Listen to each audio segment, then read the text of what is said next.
IKONINI. So the whole story ya Prophet Owuor inaendelea kuwa interesting. And inaendelea kuwa interesting because as I said, this guy flew too close to the sun. And what I mean by that is for a very long time amekuwa kirani con game yake, but amekuwa kirani in a good way. In a good way in that these actors will come, atabaki amewahil, alafu ende home. But now what happened this time? This time he decided that he was going to use doctors. And these doctors were going to say that he'd healed people of diseases that science has not figured out. And in the process, what happened? Closer scrutiny happened. And closer scrutiny will happen. A few of the things zilitokea. So, like for example, on Monday, kulikuwa na NCCK distances itself from miracle healing claims by preacher Owuor. So, and usahau hizi machurch zote, like unakuwa na certain level of competition because you need people to show up in your church and you need these people to contribute. So watu waki contribute inakuwa ni important for the church itself. So you can imagine a situation whereby there is this one church and this one church has like the congregants can go there and get healed. Will anyone come to your church? And I think this is the reason why NCCK iliamua Iko Nini. Wacha tusikie vile story kwa reported. So about other miracles. Now, the National Council of Churches of Kenya, NCCK, has distanced itself from miracle healing claims made by controversial preacher David Owuor. According to NCCK, no individual preacher holds divine authority over healing. The church's body is cautioning Kenyans to be very wary of such claims. The council further emphasized that healing, whether spiritual or physical, cannot be monopolized, insisting that preachers should only focus on preaching and only God can heal. Skeyo, preaching and only God can heal. And this is interesting because Seka Prophet Owuor, of course unajuaga yeye usema, I think nilisikia wasa kusema that there's a video of him that goes around, I've never watched it, where he receives a WhatsApp message from God. Damn, God has a phone.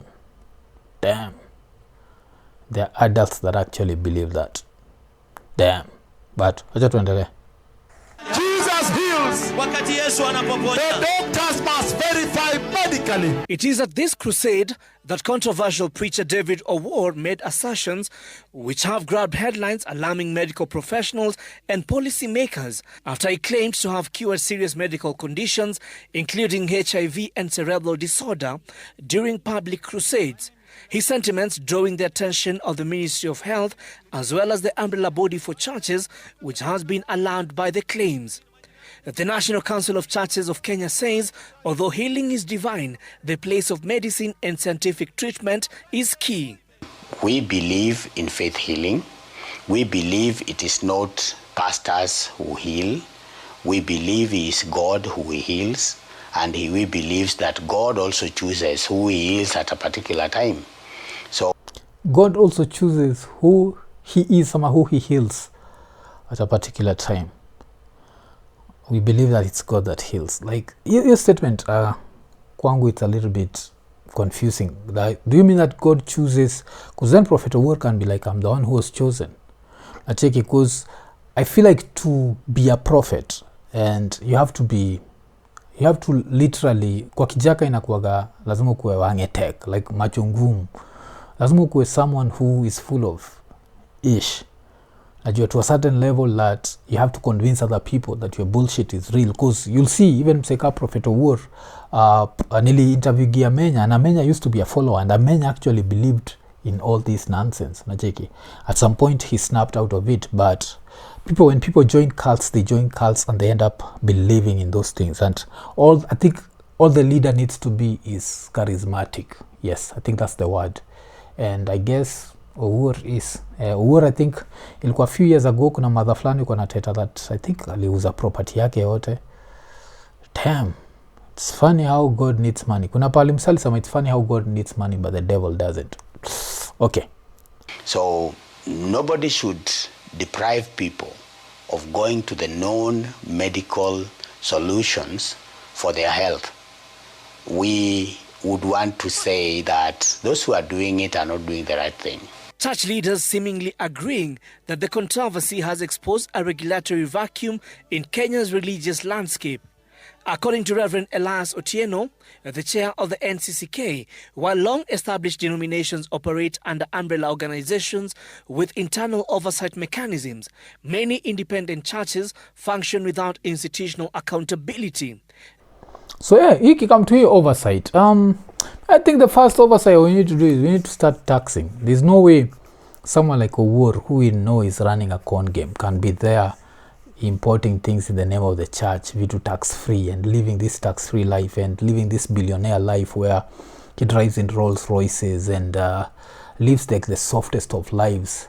Na sayo his believers ama his followers, of course they are the rich ones who he ends up making money from, and then they are the poor ones who will get their sick from hospital, and those sick one end up wakipelekwa kwa hizi crusades na una dedi unacheki, and we let this con game just keep running and running and running, because this con game becomes dangerous. Tukiangalia kitu kama Shakahola where wasi walikuwa convinced wasikule, wasi wengine wakastarve mpaka wakadedi, na hiyo raha ingine iko ina dishigi jo. Ile time wasi wako you inaenda pali na dish. So these things are not as harmless as we think. I think there's even someone who tweeted that. Wacha after your tweet, but wacha tuendelee. This imbalance, he argues, has allowed room for religious distortion.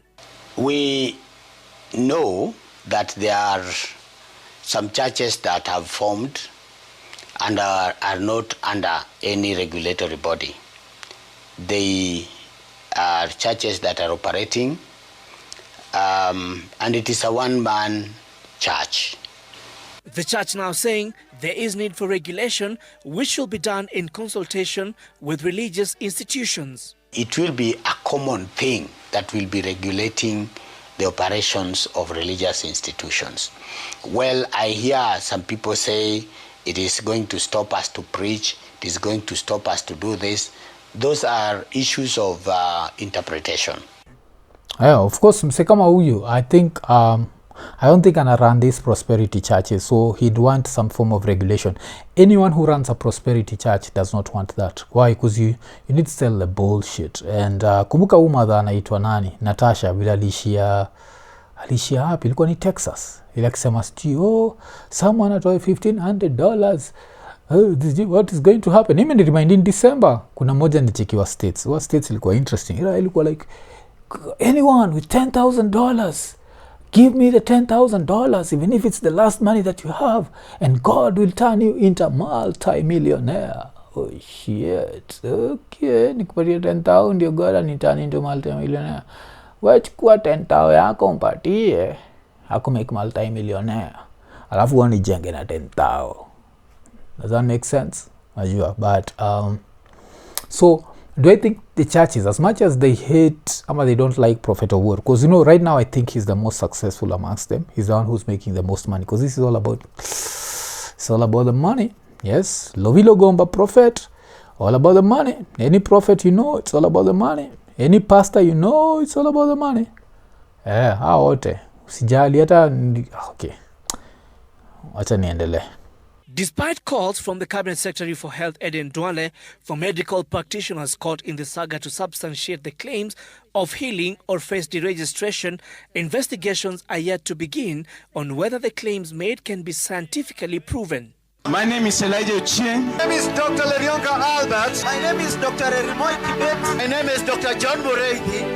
The Kenya Medical Practitioner and Dentist Council has called on patients not to discontinue their medication unless with express authorization from their doctors. Preacher Owuor insists his miracle healings are real and that he has 30 people who have been healed from HIV and AIDS.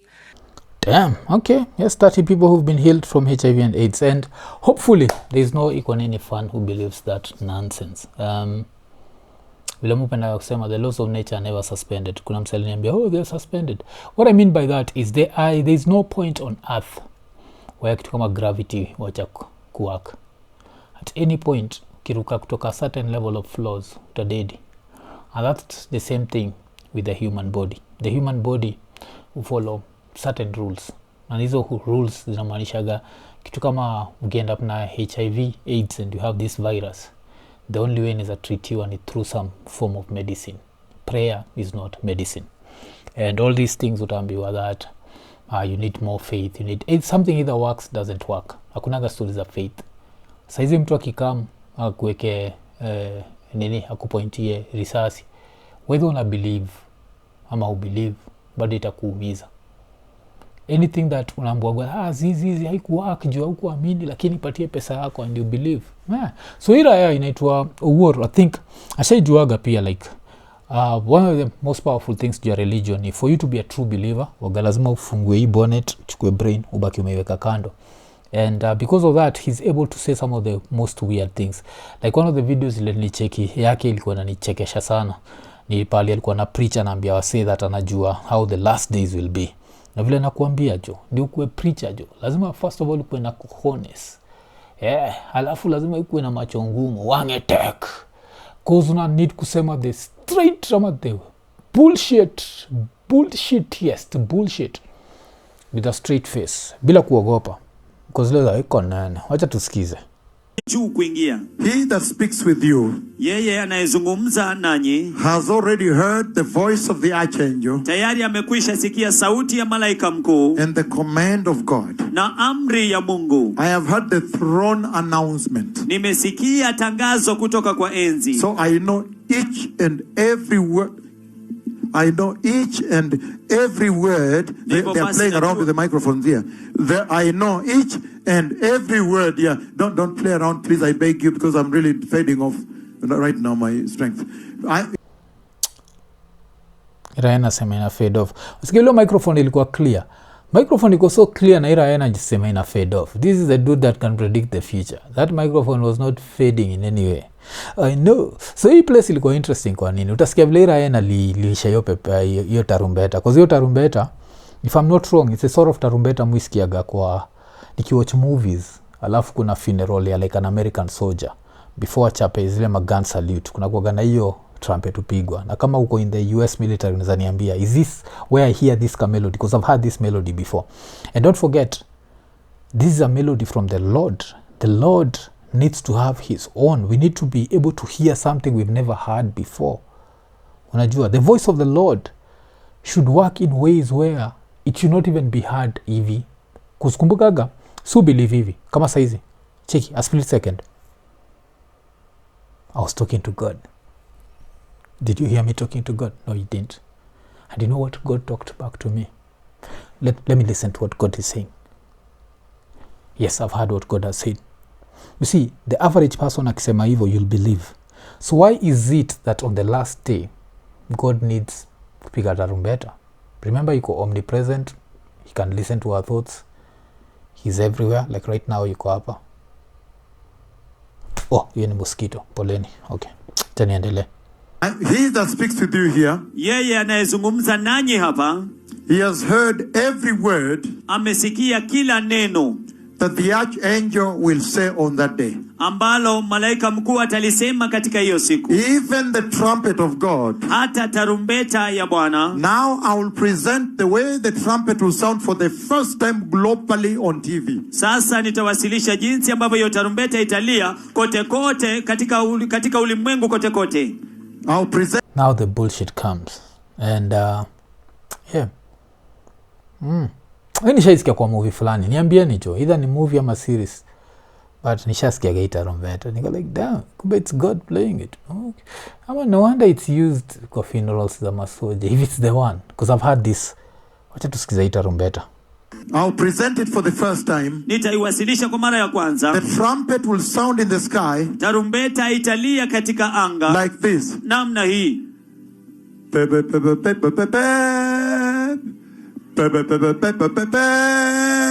That is how the trumpet will sound. Hivyo ndivyo now for the first time I've released it. Sasa kwa mara ya kwanza nimeiachilia kote kote ulimwenguni. I know every detail of that day. Najua kila vipengee vya hiyo siku. So what a tremendous thing to listen to the messenger. Basi ni jambo la ajabu kiasi gani kumsikiliza mjumbe. The messenger of this event. Mjumbe wa tukio hili. The one that holds the golden key. The messenger. Damn, okay, Israeli someaga I think in Canada. So lazima iwe the messenger.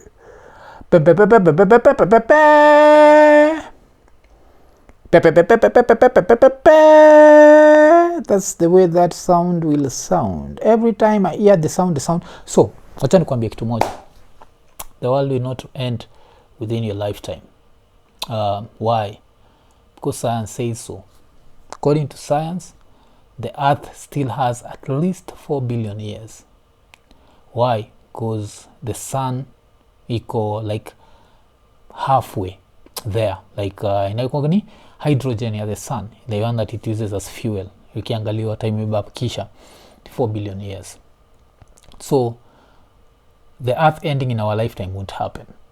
Anything about the earth itaisha, tarumbeta zitalia, it's nonsense. It won't happen. Oh, Mwafrika, how dare you say that? Did we come from nothing? We didn't come from anything, but just assume I'm your great grandfather. He didn't believe in this nonsense. Why do you believe in this? And right now, everything that your grandfather believed in, that kamugumo tree, that sijui got alela, sijui that mawe flani ko Kakamega, you think it's bullshit. But this makes sense to you.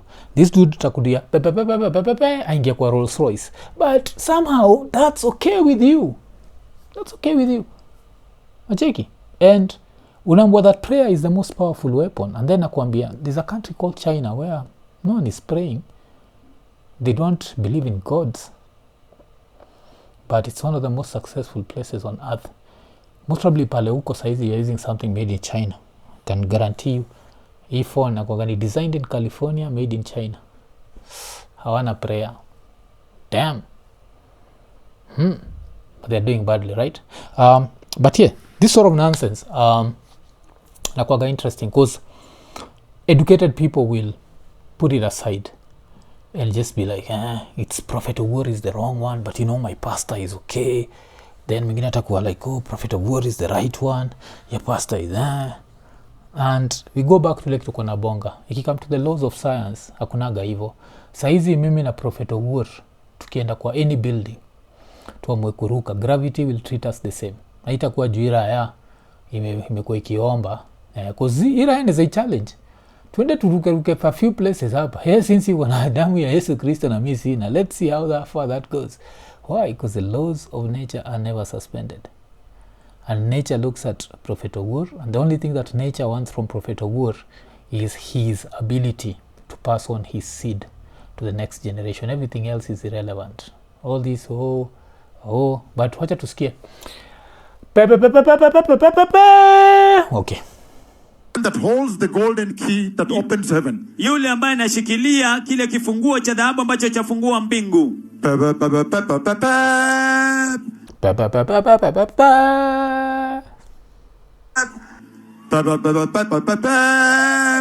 I have heard it. The Lord has shown me that event. And Jesus walked across the sky for me like this. In that event. Yesu alinionyesha tukio hilo na Yesu akatembea katika anga namna hii. Yes, Bwana alinionyesha tukio hili alafu Yesu mwenyewe akatembea kwenye anga hivi, akanitembelea kwenye anga hivi. Bwana alinionyesha hilo tukio alafu Yesu.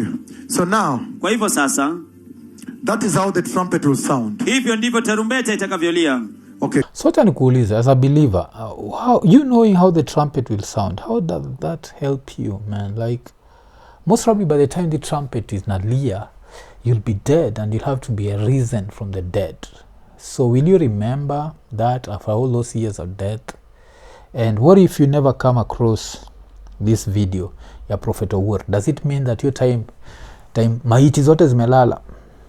Wewe pia utakuwa umelala tu. Because ile unashinda sasa hii ni gani? Ni muziki mpya. Huu ni 50 Cent wa the new generation. Hii ni sample ya 50 Cent. Hapana, ni Yesu Kristo amerudi. Yesu Kristo amerudi. Oh, damn, man. Africa, man, I cry for you sometimes because this is not detrimental to other societies like it is to Kenya and Africa in general, because we don't seek solutions within ourselves, we seek solutions within fairy tales. IKONINI. So the festive season is here. Na LemFi wako na a very great offer kwako.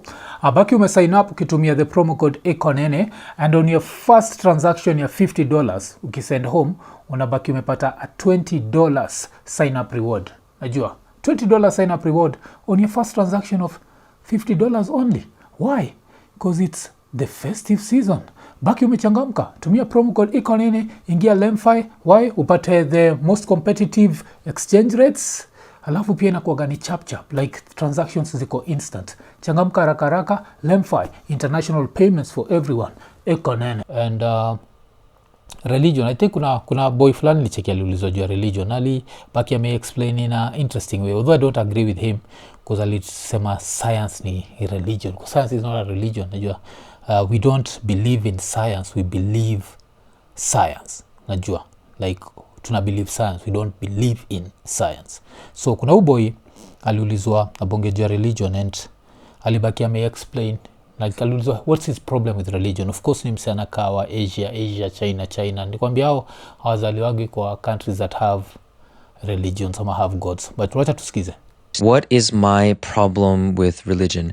I don't have a problem with all religious beliefs per se. Everyone believes in something. So, for example, I believe in the scientific method, and even that is a religion of sorts. Religion is basically a set of principles that creates an in-group and an out-group. The difference between science and most other religions is that science is an evidence-based religion, whereas something like Christianity, for example, is a faith-based religion. Most faith-based religions, they were handed down to us by our predecessors who lived in a very different world than we do. In their world, for most of human history, suffering was abundant. Food was scarce, disease was everywhere, life expectancy was so low. And the most tragic thing about it was that nobody could actually do anything to make a meaningful difference in the amount of suffering that objectively existed. One flood. Scale. Very different time. Najua, this, I think yondi kitu moja unikatsiaga. Like you and me live in the information age. This is how, like, instead of mtu kuniuliza kitu kudam kama if evolution is real, why are there still monkeys? Unaweza tumia just Google. Google is the biggest library. Unaweza itumia kulearn about evolution and how it works. And the first thing utalearn, we didn't evolve from monkeys. They are our relatives. And it gets scary. Not just monkeys are our relatives, even bananas. Relatives tunashare DNA with bananas. Like, that's science and there is evidence and this can be tested out. It's not it's not some bullshit. This is something that ukisema, it's evidence based. Someone unaweza sema kitu alafu other people go try and test it out and it comes back to the same thing. So but wacha tuendelee. Hii place ilikuwa poa, ni hiyo place na bonga juu ya life expectancy ilikuwa very low and all these things. And look at life expectancy. Chukua mse kama Pastor Kiuna, the one who passed away. When everything went really wrong for him, what was he trying to do? Use the scientific method to prolong his life. But back in the days, life was so short. Najua, like people used to, watu walikuwa na dedi mapema. And that's why unacheki kwa ushaishindwa kwa nini adole kujaga mapema hivyo, like 13, 14. Because nature, vile nilikuwa nimesema hapo mbeleni, before I even knew that I'd talk about this, nature inatakaga to pass the seed to the next generation. So that's why tukua tuna nini mapema, because mostly life expectancy kitambo ilikuwa think 35 years old alafu sha dead. So you can try and imagine how much. Alafu wasali kwa na dead jua nini, there was no food. Are there people living in medieval times like that? I guess Africa, which is the continent with the most religion. Africa. Okay, wacha tuendelee. One flood and suddenly you lost your entire harvest. Everybody goes hungry. They couldn't do anything about that. How then could you as a parent living in that time explain to your child that life is meaningful and beautiful when all your child has ever known is an empty stomach? Religion was a necessity. It gave people meaning and will to live in a world that was otherwise chaotic and out of their control. But that is not the world that we live in today. For the first time in human history, more people die of overeating than undereating. Damn, scary hiyo jo. Most people die from overeating than undereating, except Africa. Africa dishi bado ni shida, and it's one of those sad things. Kuna story ingine nilisikia very sad, but wacha tumalizie. Go back 70 years ago, tell your great-grandparents that this is the world that we're living in today, they would call you crazy. The world that we live in is basically the paradise that was promised in many of the religions that ironically, we still practice today. Traditional religion served to give us a story to explain why so much suffering existed. With the time and energy we do that now, it is actually a disservice to humanity. Why would you tell a story that can explain and justify suffering when we actually have the means to get rid of suffering? We got rid of polio, measles, floods, wiping out harvests. We've discovered ways through modern engineering and science to prevent that. I'm not saying that we've gotten rid of all poverty, all suffering, all disease, but I'm saying that we could. If we set aside the differences that don't matter, we could work towards eradicating suffering because we've already seen evidence that we've done this. What? Check it.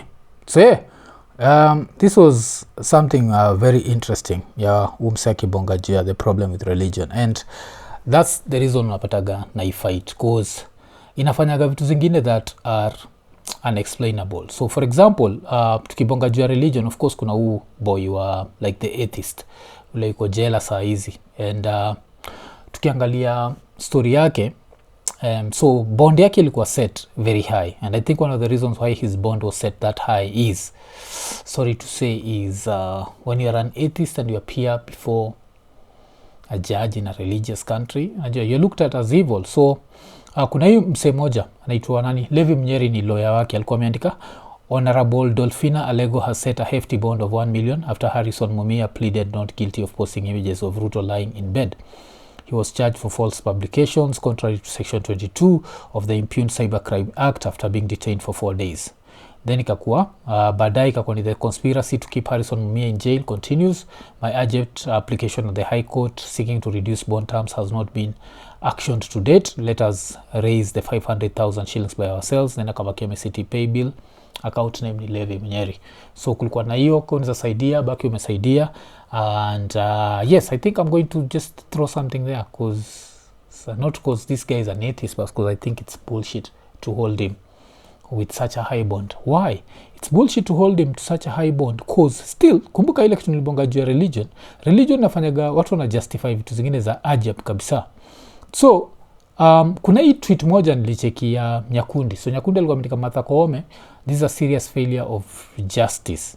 How does someone get fined 1 million shillings for sharing an AI generated image while a defilement suspect walks free on a 300 bond?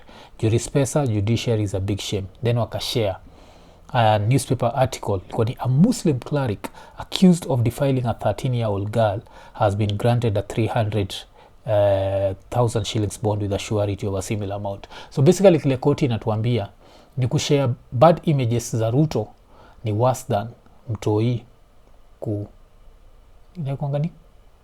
kulawitiwa. That's basically kile wanatuambia. And